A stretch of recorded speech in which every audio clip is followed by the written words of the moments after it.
Hola, mi nombre es Marta y te doy la bienvenida a mi Story Channel.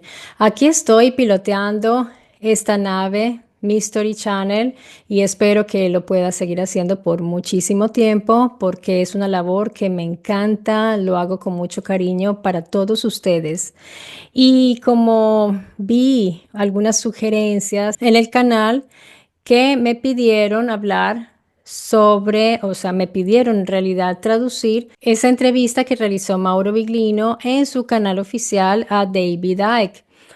Yo diría que es un hito que ellos dos se hayan reunido porque son dos grandes investigadores, autores ya de muchísimos libros, los cuales han quedado para la investigación y para poderlos confrontar con la línea oficial académica, porque de todas maneras, en el caso de Mauro Biglino, sabemos que él tiene una base académica, la cual es el conocimiento y el estudio de la lengua hebrea antigua, con la cual ha hecho sus estudios exegéticos y ha hecho también, ha escrito y ha hecho sus propios análisis a partir de lo que ha ido encontrando en el Tanaj. Pero les explico lo siguiente que es importante para quienes de pronto quisieran ver a Mauro Biglino hablando con David Icke aquí mientras yo hago simplemente la traducción. No lo puedo hacer por el simple hecho de que Elizabeth Azoro me lo pidió personalmente. Me dijo, Marta, por favor, no tome los videos recientes en el canal.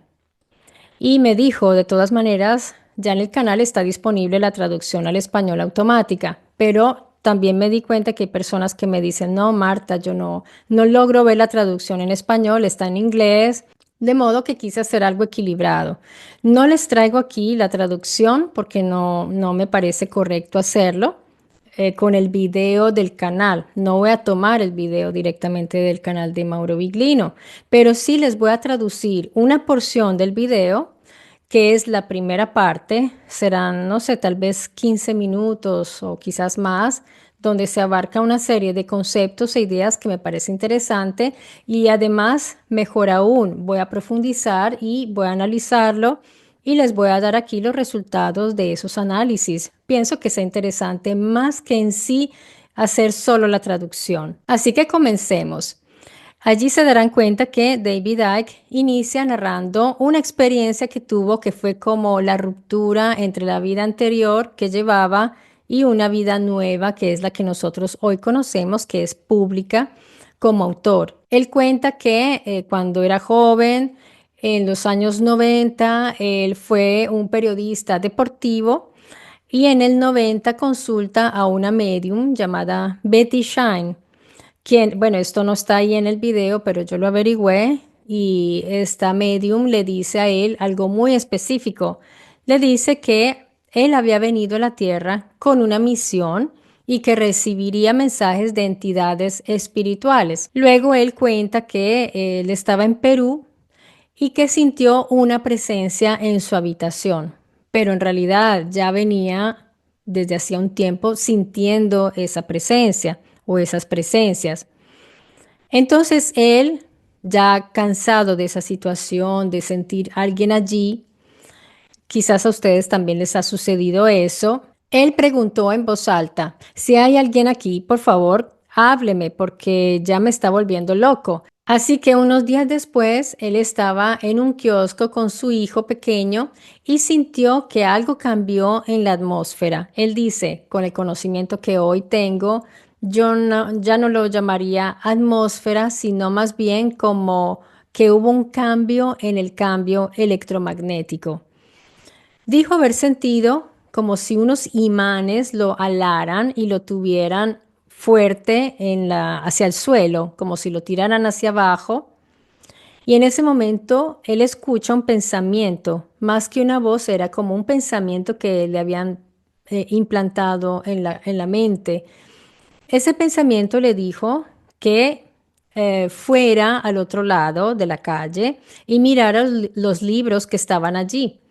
Él dice que pasó la calle y entró en una tienda de libros, que son de esos libros que ustedes saben que cuando la gente va a vacaciones siempre va a leer novelas, compran son novelas más bien ligeras, no nada complicado, para entretenerse en la playa o en la piscina. Efectivamente, estaba lleno de novelas, pero él dice que entre libro y libro él vio uno que le llamó la atención porque era distinto a los otros. Vio un rostro de una mujer y el título era Mind to Mind, que significa de mente a mente. Este le llamó la atención y lo compró. Él le da la vuelta al libro y ve que era un libro de una psíquica, de la psíquica que les dije que él había conocido. Él pensó que quizás esta psíquica podría comprender lo que le estaba ocurriendo desde hacía ya un año, estaba sintiendo estas presencias, así que él fue a buscarla y se leyó el libro en 24 horas. En resumen, la medium entonces recibe un mensaje que era para Ike.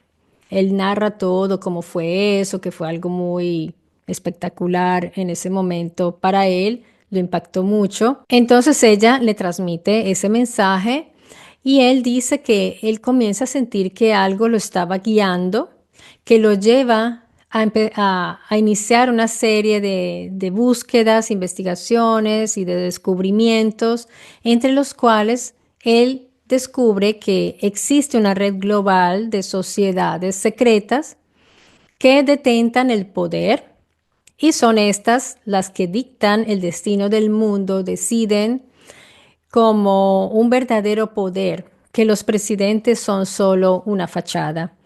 Esto del poder ya lo hemos ido analizando un poco aquí en el canal, porque es un tema que no está cerrado, es un tema que sigue en discusión, pero es un tema que ha sido estudiado desde hace mucho tiempo y antes de David Icke. Así que él habla en general de un culto global de sociedades secretas que manipula eventos globales y que trabaja para entidades no humanas. ¿Para qué? Para generar unas respuestas energéticas de baja vibración en los humanos. Por ejemplo, él nombra la Primera Guerra Mundial, las depresiones económicas, las privaciones económicas, la recesión, sí, las recesiones económicas. Por ejemplo, lo que sucedió en Gaza, y pues yo diría que también hay muchos otros eventos de masacres y eh, eventos negativos que están sucediendo en el mundo. Por ejemplo, lo que sucedió también en la frontera entre Gaza e Israel el 7 de octubre, por ejemplo. Miren lo que pasa en Irán en este momento, dice él. Para Ike y otros también, otros investigadores, nosotros estamos viviendo una realidad simulada que está siendo creada por entidades de otras dimensiones para mantenernos en lo que él llama miopía de conciencia, mantenernos alejados de la realidad, de lo que somos nosotros, que no es humano, es conciencia. Esto es lo que dice David Icke. Él todo esto lo resume diciendo que esto para él ha sido un viaje de 36 años, todo el tiempo que ha transcurrido haciendo estas investigaciones. Y él describe algo así como que la gente está dentro de una caja y lo ven a él, que está afuera, y lo ven como loco o peligroso, porque justamente dice cosas que la gente no comprende y no asimila. Aunque yo diría que hoy día, y por lo que yo veo en internet, no es así. Tal vez al inicio, tal vez cuando él empezó, pero ahora veo que la tendencia más bien es que a la gente le gusta mucho este argumento. Yo veo que cada vez hay más adeptos, cada vez veo más canales que lo comparten y que lo promueven. Así que pues mucha gente lo adora. Decían que pues él es un maestro prácticamente para muchas personas. Quizás se referirá a las personas de los medios que no lo aceptan o de la línea oficial, que son también un cierto número de personas. Pero yo diría que el público en general ahora está amando estos argumentos. Ya me dirán ustedes si están de acuerdo o no con esto. Y entonces él expresa que en esos 36 años ha recibido críticas que lo han ridiculizado, esto es cierto, con enormes niveles de abuso, pero a él no le interesan los aplausos ni la entrega de estatuillas y más bien está en este camino porque lo que quiere es saber qué diablos está pasando y si puede hacer algo al respecto. ¿Qué se puede hacer? Así que ya vamos viendo de qué se trata esta conversación entre Ike y Biglino. Aquí precisamente interviene Mauro Biglino y le dice que, primero que todo, le dice que su trabajo se ha caracterizado por tener una visión amplia y fascinante, muy adelantada para su tiempo y que además abre una ventana que permite ver una verdad inquietante pero necesaria. También Biglino le agradece a Ike por haber citado en su libro El mapa de ruta el libro de Biglino titulado Los dioses de la Biblia, que entre otras cosas, ustedes saben que lancé aquí en el canal porque ya lo pueden encontrar en español. Que la idea era que ellos lo presentaran en el canal, pero se les presentaron muchos inconvenientes y no vinieron, desafortunadamente. Qué pesar porque ellos me habían dicho, Marta, anunciaremos nuestro libro en tu canal. Yo estaba muy feliz y lo anuncié y teníamos cita ese día para la entrevista y yo hice un video sola cuando ellos tenían que haber presentado su libro, pero pues así es la vida, amigos. Suceden inconvenientes y las personas no pueden asistir a los compromisos. Entonces, eso fue lo que sucedió ese día. Y entonces, Biglino dice que el mapa de ruta se centra en la idea de que vivimos dentro de una simulación. Aquí yo ya quiero hacer un pequeño paréntesis porque pienso que sea relevante. David Icke no fue el primero en proponer que vivimos en una simulación. Yo quiero darles una guía de ruta para que se den cuenta de dónde viene esta idea. Y en realidad es una idea antigua. Hay unas capas de historia donde la encontramos. Por ejemplo, desde la filosofía y la literatura científica, como por ejemplo en La República de Platón, donde se describe a personas encarnadas que ven sombras en una pared creyendo que eso es la realidad. Ya saben ustedes muy bien el llamado mito de la cueva. Y este sería el origen ya más antiguo que tenemos de ese concepto antes de la tecnología. Lo que percibimos, dice este concepto, lo que dice este concepto es que lo que percibimos puede ser una ilusión construida, es una ilusión construida. La realidad verdadera estaría fuera de nuestro alcance directo. Luego tenemos a René Descartes, el genio maligno del siglo XVII, quien planteó lo siguiente: ¿y si una entidad poderosa engaña todos nuestros sentidos? Se hace esta pregunta. Todo lo que vemos podría ser falso y la realidad podría estar manipulada. Es básicamente una versión pre-tecnológica de lo que luego vimos en Matrix. Entonces, antes de Ike, pues la idea ya estaba desarrollada, ya estaba esta inquietud, ya había personas que pensaban respecto a la realidad, que es la realidad, y luego en la ciencia ficción del siglo XX llega Matrix. Pero antes de la película Matrix del 99, Ike había hablado de lo siguiente, de ilusión, energía y también control de percepción. Esos eran como sus conceptos en ese tiempo. Pero luego llega Matrix. Entonces, poco después de la publicación de la película Matrix, Ike ya hace un pequeño cambio, pero de terminología, porque ya tiene neologismos que puede como expresar mejor, como el código o la simulación, inteligencia artificial, que son esos conceptos donde vemos en Matrix. Así que pues también en los textos védicos recordemos el concepto del maya, el cual es una ilusión que hace que percibamos el mundo como sólido y real, al igual que la red de Indra. Todo esto ya en el pensamiento hindú en la India ya estaba circulando este tipo de idea. Así que es bueno tener estas referencias. Quizás ustedes ya lo sabían seguramente, pero pues es bueno saber cuáles son los orígenes de estos conceptos. En este punto de la entrevista, entonces, Biglino hace alusión a un párrafo que está en la página 12 del libro de Icke, que se llama Mapa de Ruta, en el cual el autor dice, la magnitud de la ilusión se puede apreciar en el hecho de que el cerebro tampoco existe como entidad física. Biglino entonces le pide a Icke que explique este párrafo a la audiencia. Icke dice que la interpretación del cerebro como una entidad física es una ilusión. Ya vamos a ver todo esto. Porque no hay nada físico. Esta es su declaración. Lo que sí hay es un campo muy complejo en su propia forma de información. Entonces, Icke dice, si te fijas, es como una computadora. En una computadora estás procesando información.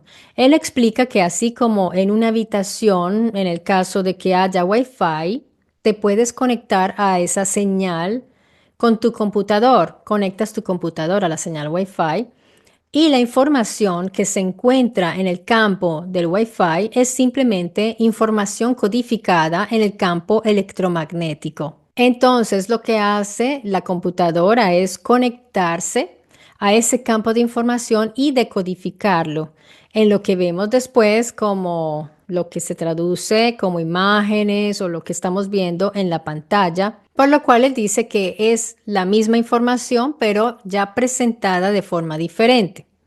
Lo que él quiere decir es que hay una analogía entre esto del computador y el Wi-Fi, la pantalla y la información en la manera en que nosotros interpretamos la realidad. Para él es el mismo principio. Esta simulación o matrix es un campo de información.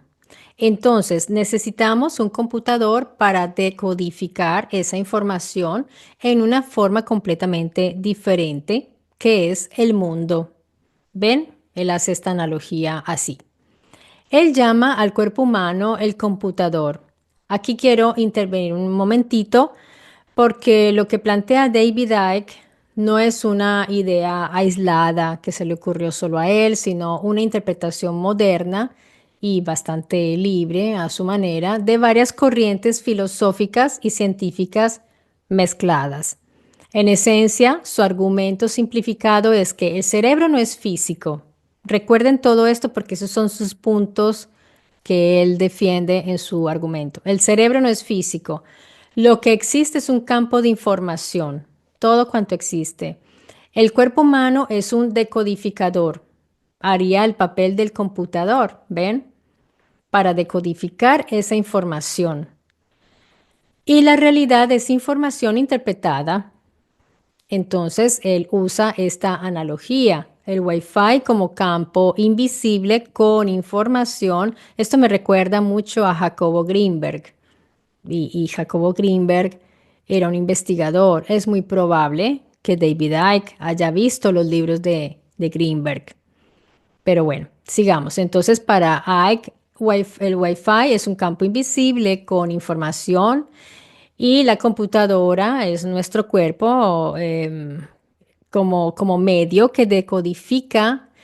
Y entonces la pantalla sería la realidad que percibimos. Algo así es lo que él dice. Pues desde mi comprensión, lo que él quiere decir, para resumir, es que no percibimos la realidad directamente, sino que recibimos una interpretación de un campo de información. Eso es. Y aquí viene lo interesante porque hay partes de lo que él dice, hay puntos que sí tienen paralelos en la ciencia y la filosofía.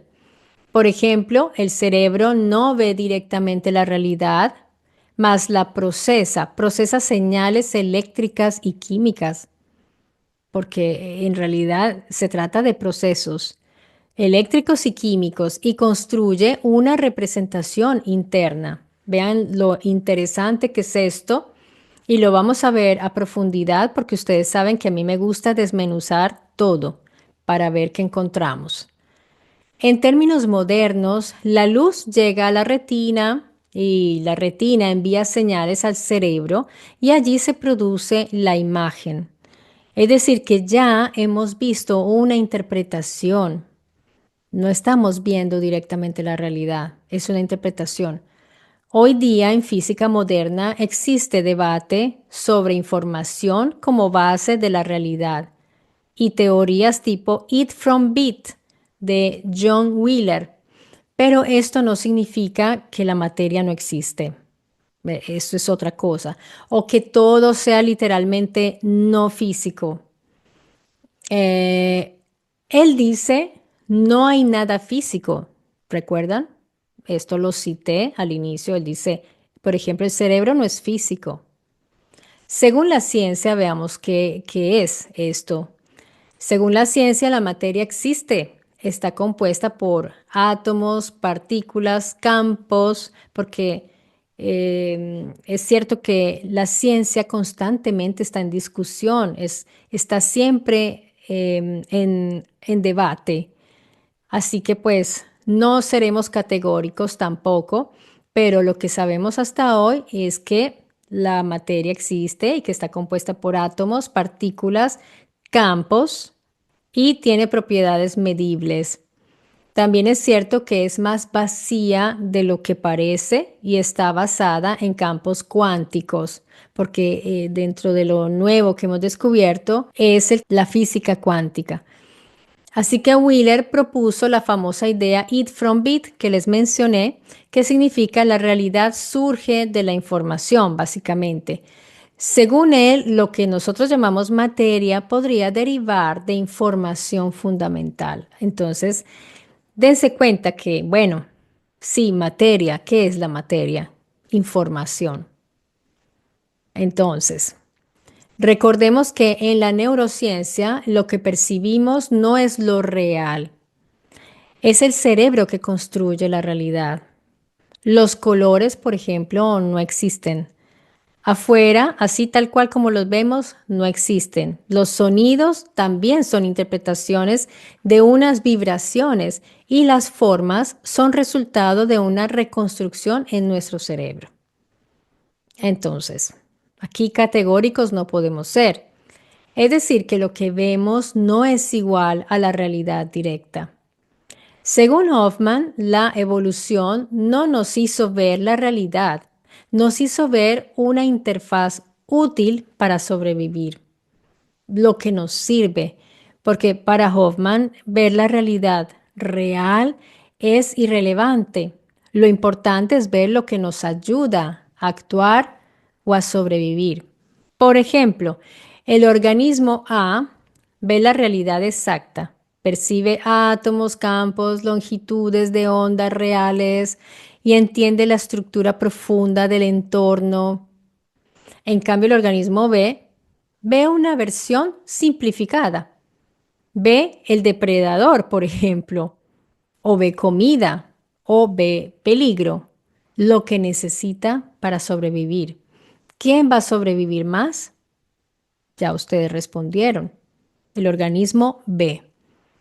Y esto sucede porque la realidad cruda es más compleja. Ustedes se imaginarán si tuviéramos unos ojos que vieran la realidad, nos volveríamos locos. No estamos acostumbrados a ver la realidad, como es todo. Hay demasiado movimiento, hay demasiada información. Si tuviéramos que percibir todo como la estructura cuántica y la composición molecular de cada cosa, todos los estímulos simultáneos nos agobiarían, nos inmovilizarían y nos paralizaría. Es así, el cerebro hace esto constantemente. Elimina información, agrupa patrones y crea categorías. Esto sirve, esto no sirve, esto es útil, esto no. No vemos fotones, pero vemos color.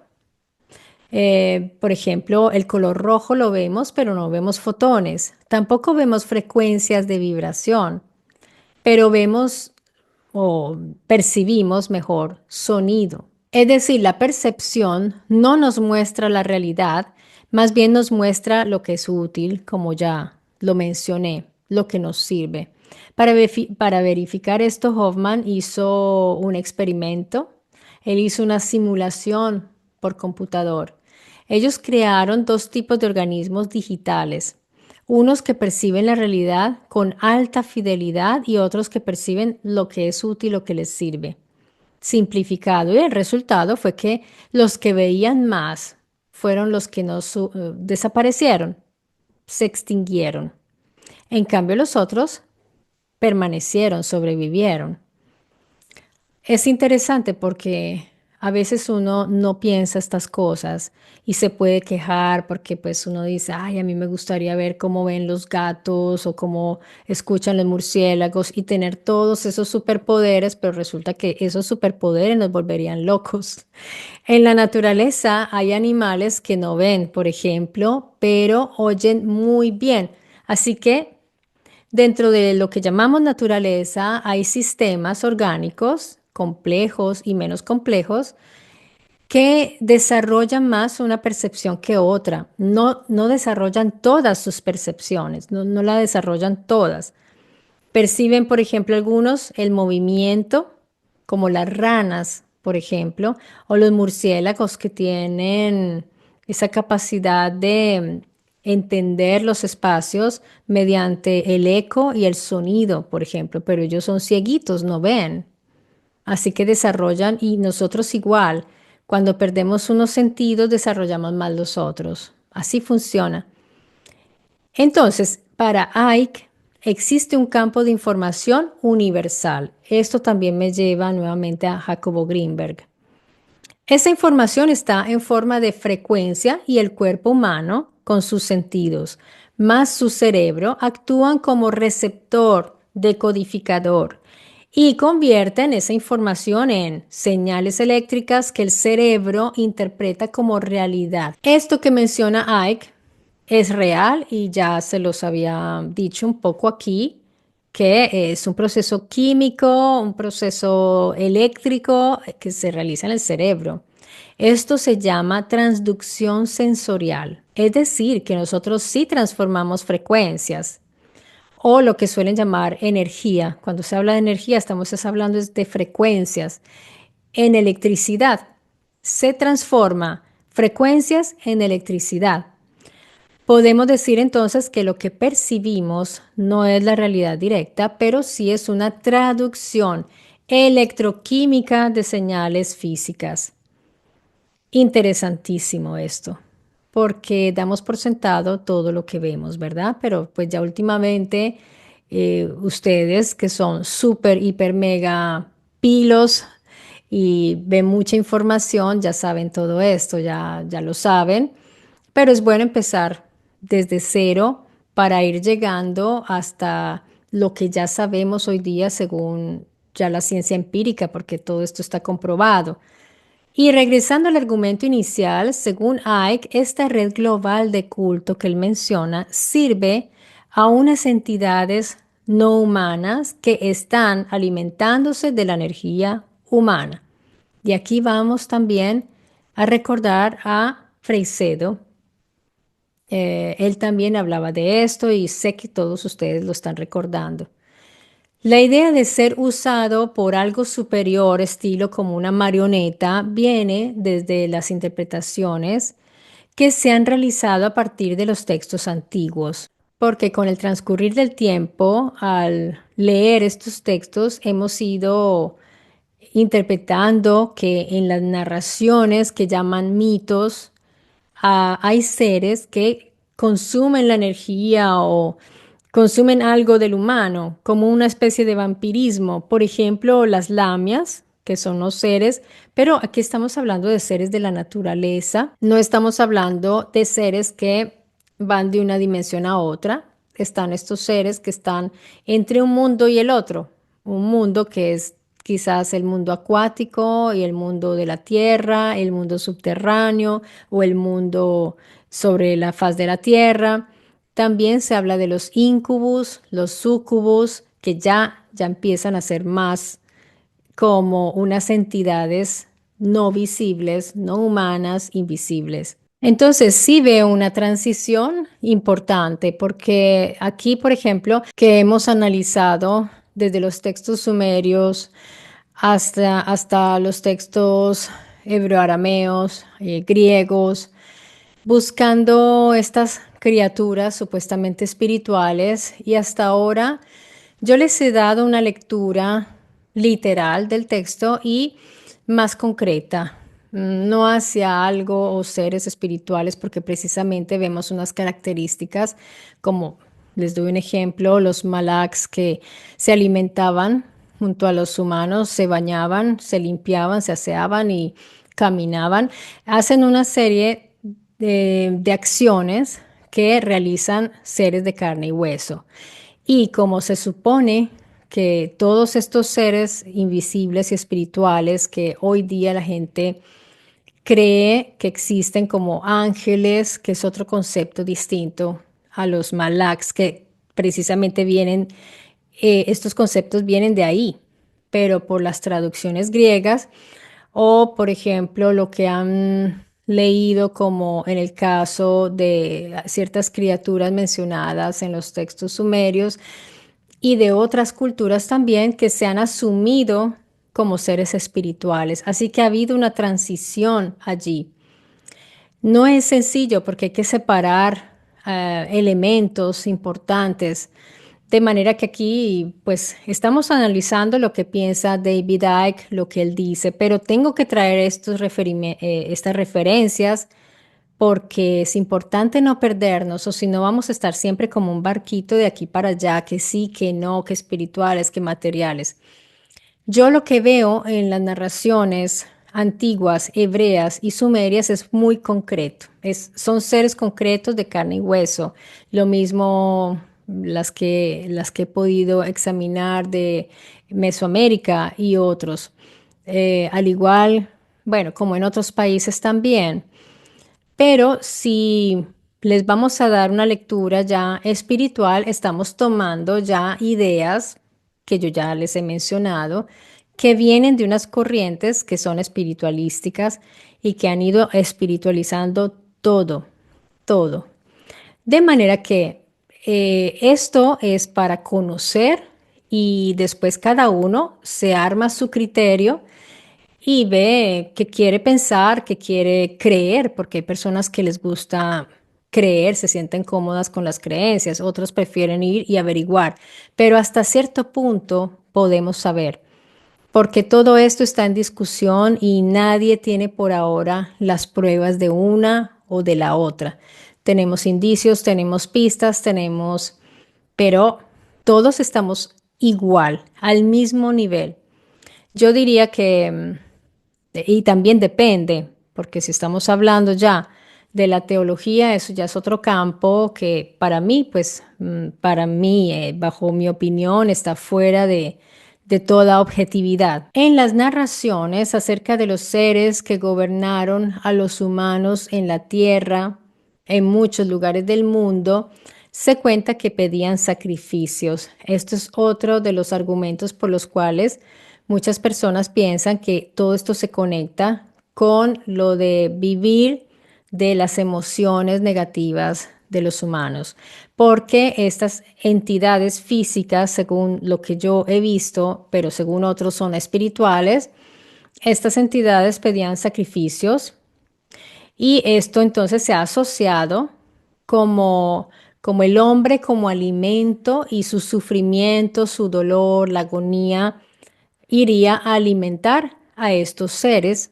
que serían seres de otras dimensiones, no digamos espirituales, porque hay unos que piensan que sí, pero hay de todo un poco, amigos. Está la teología que los llama demonios, están los otros que dicen que son seres de distintas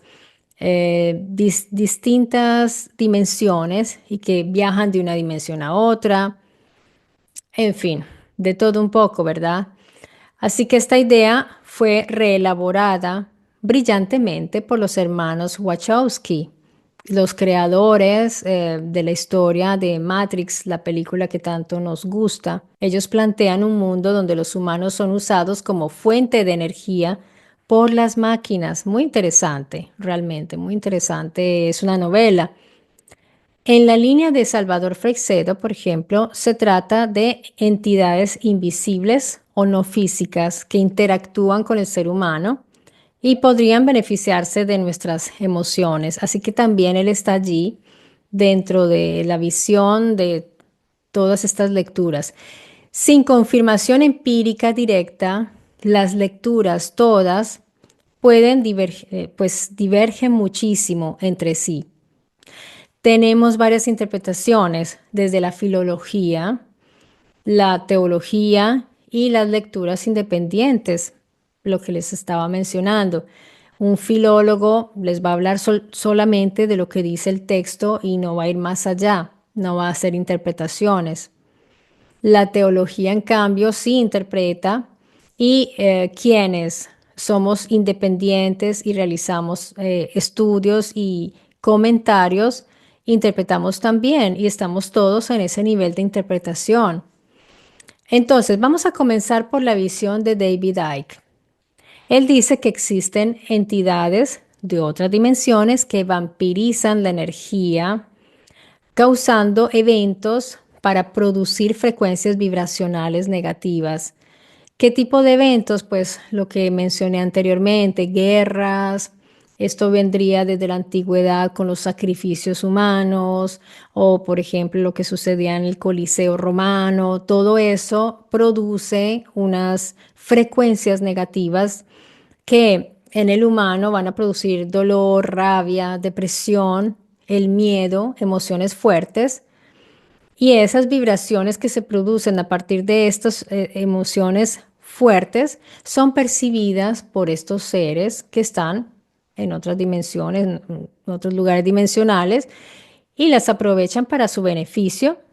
No sé de qué manera, no sé qué tipo de organismos podrían ser estos. Hay que seguir ahondando en qué dice David Icke al respecto, qué son estos seres para él, porque él une mucho desde que, yo creo que él desde que vio la película Matrix le salieron muchas ideas al respecto y está ahora conectando mucho con lo de la información y con el computador. Entonces, quizás él lo está pensando ya como entidades de algún programa o algo así, seguramente un virus, no sé. Veamos de esto, de todo esto, qué está verificado de lo que dice David Icke. La ciencia contempla dimensiones adicionales. Otras dimensiones, sí, esto lo contempla la ciencia. Ya hay algunas teorías que sugieren múltiples universos o burbujas de realidad.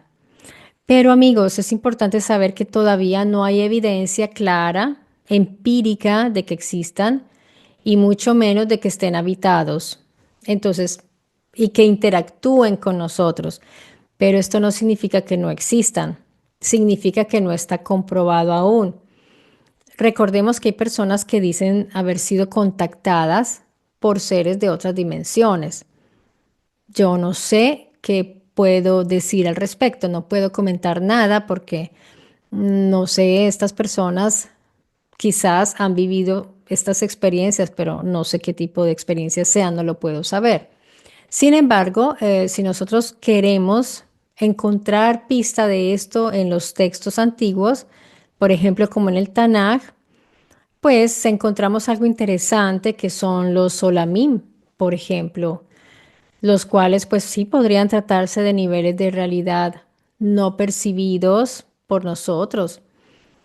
Podría tratarse de estructuras que el humano no comprende, porque está el concepto Olamim, que serían mundos en lugares y tiempos desconocidos, tiempos no conocidos. Pero entonces, si vamos a ver el texto donde son mencionados estos Olamim, donde se habla de las puertas del Olam, álcense puertas del Olam para que entre el rey del Kabod, que es traducido como gloria, pues un exégeta nos va a decir seguramente, mira, el contexto no dice eso, porque es importante tener en cuenta el contexto de ese texto que se encuentra en Salmo y pues está describiendo una entrada ceremonial, quizás al templo o a la ciudad. Entonces, un exégeta nos podría decir que estas puertas pueden ser físicas o simbólicas. Recordemos que ellos, los judíos, leen su libro de manera alegórica a veces literal, pero recordemos también que no existe un código o una regla que nos diga desde dónde se lee literal o cómo sabemos que esto es literal y esto es alegórico. Si no existe la regla, entonces ¿por qué dicen que a veces sí, a veces no? Es un problema. Entonces, si lo vamos a leer de manera literal, podríamos entender que para hacer pasar al rey del Cabot por unas puertas de lugares y tiempos desconocidos, a mí me parece interesante porque estamos hablando lugares y tiempos. Entonces, espacio y tiempo. Y esto ya es un concepto que nos va a conectar con la astronomía, el espacio-tiempo. Pero pues son interpretaciones, estamos siempre en ese campo. Respecto al parasitismo energético de frecuencias o vibraciones, veamos si tenemos situaciones análogas, porque cuando yo encuentro conceptos así, cuando un autor propone algo nuevo, yo digo, "Ah, vamos a ver si esto hay algo análogo, sucede algo parecido o hay algún antecedente de esto conocido, porque es que las cosas existen o no existen, pero si existen, tienen que dar muestra de que existen. No hay ningún ejemplo en biología donde un organismo se alimente de frecuencias emocionales o del sufrimiento como tal. Pero hay casos cercanos. Pero veamos primero, ¿qué produce el sufrimiento? Biológicamente, ¿qué produce? El sufrimiento genera cambios físicos que son medibles, hormonas, cortisol, adrenalina, produce cambios eléctricos en el cerebro, señales químicas, olor, feromonas, por ejemplo.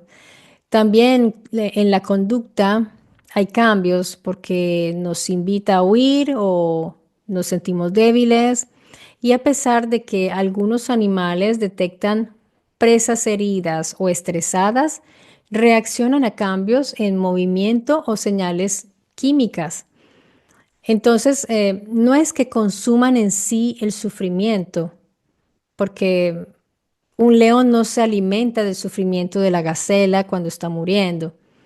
La gacela en sí es su alimento, pero si usa, digamos, el terror de la gacela le manda señales al león, olores, señales químicas que el león ve, porque allá hay una, digamos, producción de adrenalina y una serie de químicos que se producen en el cuerpo. Sí, esto es usado por el depredador para encontrar a su presa, por ejemplo. Así que aprovecha sus efectos. Otro ejemplo es el de algunos patógenos que se benefician de sistemas inmunes debilitados con el estrés crónico, el cual facilita infecciones.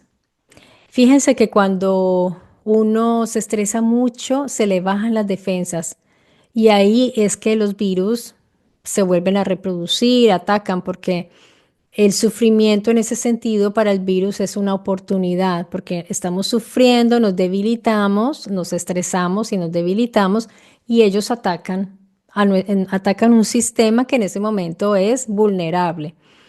Pues crea condiciones favorables, pero de nuevo, no es que este organismo, este patógeno se alimente en sí del sufrimiento o del dolor o algo así, y mucho menos de la energía o de las frecuencias, nada de eso. En nuestro caso específico, cada vez que hay actividad neuronal, como neuronas enviando impulsos eléctricos, esos impulsos generan campos electromagnéticos.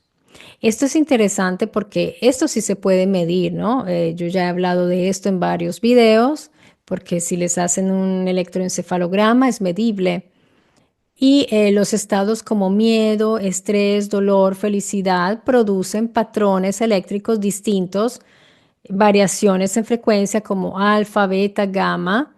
Entonces, ¿hay correlación entre emoción y actividad eléctrica? Sí. Pero, como ya les había dicho en otros videos, estos campos son muy débiles, son extremadamente débiles.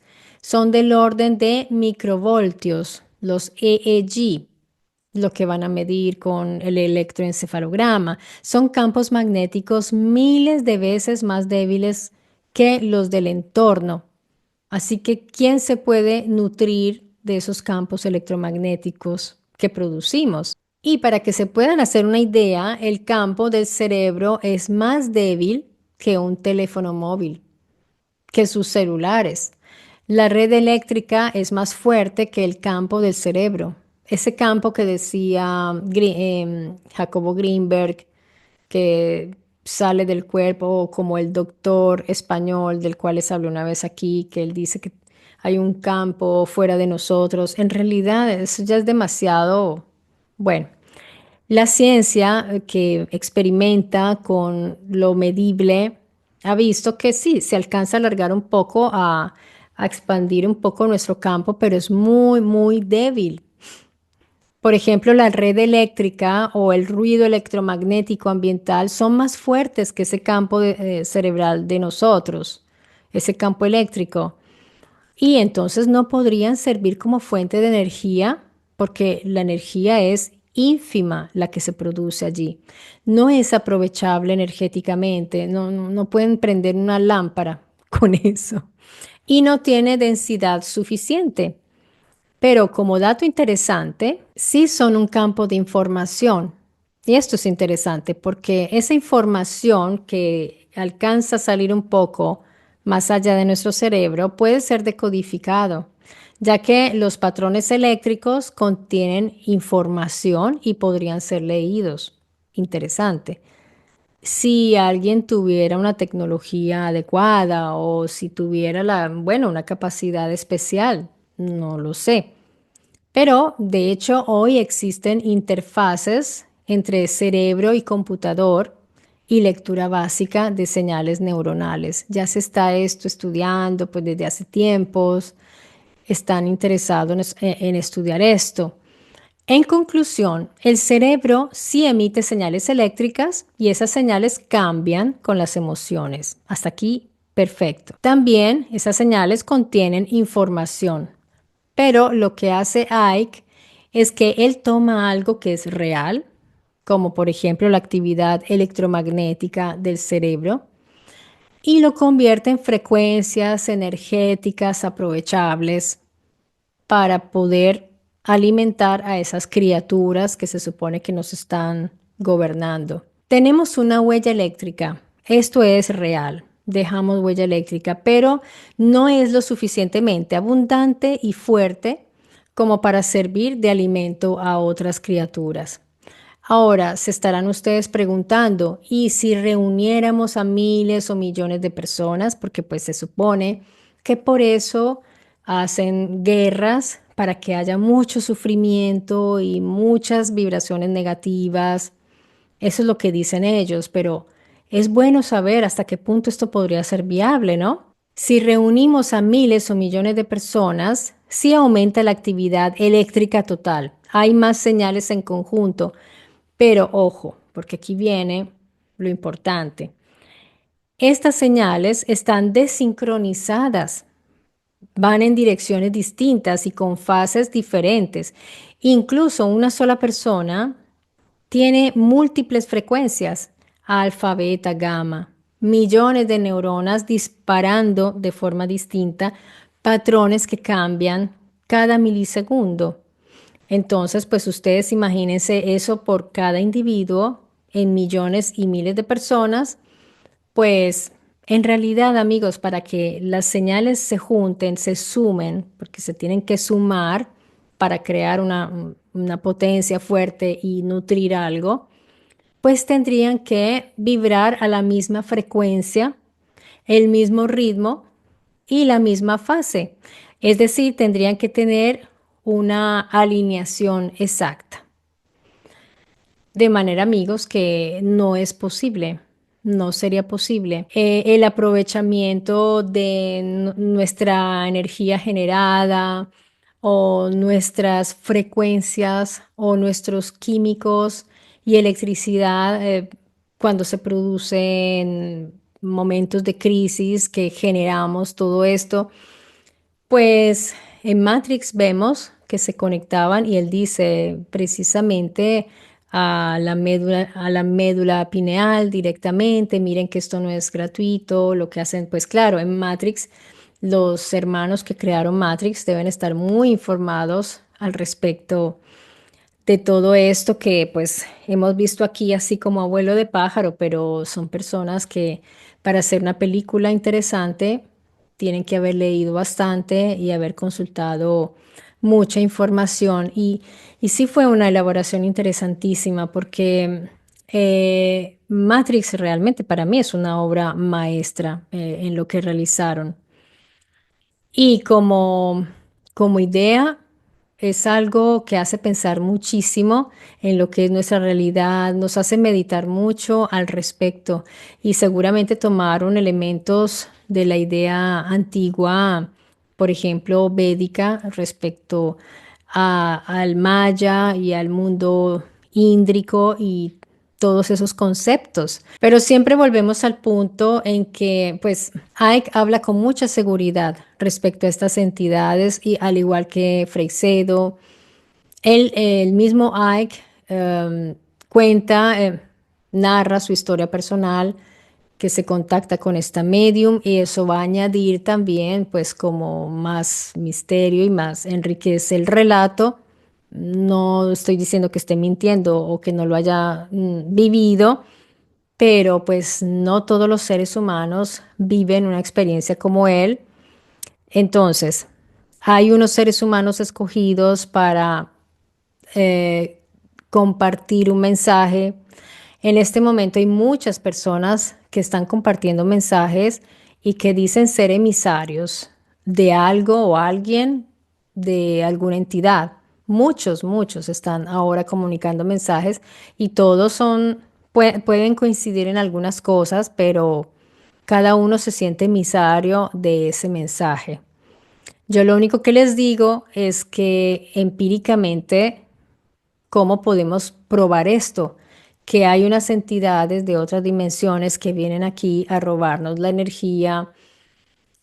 Así que tenemos los hechos, mucha gente, para muchas personas los hechos dramáticos de la humanidad son una prueba o un fuerte indicio de que eso sucede. Y lo que narran los textos antiguos es que venían unos sujetos y usaron a los humanos, los construyeron, los usaron para trabajar, pero en ninguna parte se está mencionando que se nutrieran de su energía o de algo del humano.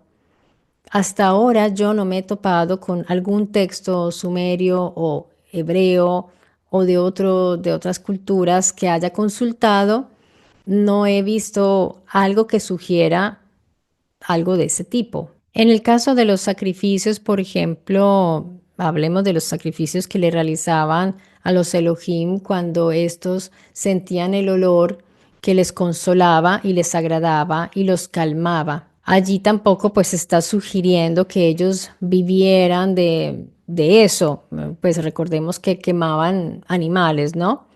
Quemaban un cordero, quemaban un animal, a veces le ponían un poco de vino y eso le agradaba mucho a los Elohim.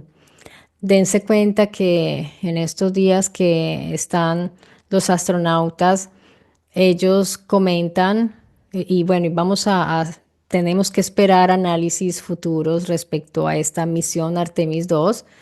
No voy a hablar aquí de eso, pero tenemos que esperar análisis futuros de toda esa misión cuando regresen y tengamos mucha información. Pero ellos comentaban algo que me hizo recordar unos videos que hice aquí también, que ellos sienten ese olor a carne quemada, que es muy curioso porque en el espacio parece que hay ese olor porque seguramente las partículas del cuerpo humano, cuando se queman, y no solo el cuerpo humano, la piel, sino todo lo que está allí está recibiendo unas radiaciones. Dense cuenta que atraviesan el módulo y se siente el olor, porque me llama la atención, porque quienes han hablado del olor de tipo carne quemada han sido los astronautas que se movieron fuera de su módulo y cuando entraban el traje tenía ese olor. Estos, en cambio, dicen que huelen esto, pero ellos no han salido, ellos han estado todo el tiempo allí, o sea que pues cómo sucede esto no me explico, porque tiene que estar muy sellado ese ambiente donde se encuentran. De otra manera, pues se despresuriza o algo sucede gravísimo, así que quiere decir que hay unos rayos cósmicos que atraviesan todo, los rayos cósmicos atraviesan todo y son peligrosísimos. El espacio para nosotros no fue hecho para nosotros o nosotros no fuimos hechos para estar en el espacio exterior. Es un ambiente que no es gentil con nosotros. Estos que venían, puede ser que ese olor les recordaba el lugar de donde venían, puede ser, y por eso les gustaba y los calmaba, como cuando uno de pronto siente un aroma que le trae un recuerdo o algo así, puede ser. Todas estas son conjeturas, pero es interesante al menos pensarlo. Si no lo podemos saber, no podemos confirmarlo hoy, por lo menos es interesante pensarlo. Entonces, amigos, en conclusión, si ustedes quieren, podría continuar a analizar más momentos de ese video porque en realidad es bastante extenso, pero básicamente lo que dice David Icke es eso, que hay una red global y que está manejada por seres de otras dimensiones. Así que ese es su argumento más importante, su argumento central, y a partir de esto él hace su lectura de la geopolítica y de todo lo que está sucediendo. Yo les traje esta información para transmitírselas. No quise pues tampoco dar mis opiniones personales, simplemente quise desarrollarlo y ver qué es lo que se sabe, qué es lo que no se sabe y cada quien se puede hacer una idea y puede opinar. Me encantaría escuchar leer sus opiniones en los comentarios. Por ahora les mando un gran abrazo, cuídense y nos vemos pronto aquí en Mystery Channel.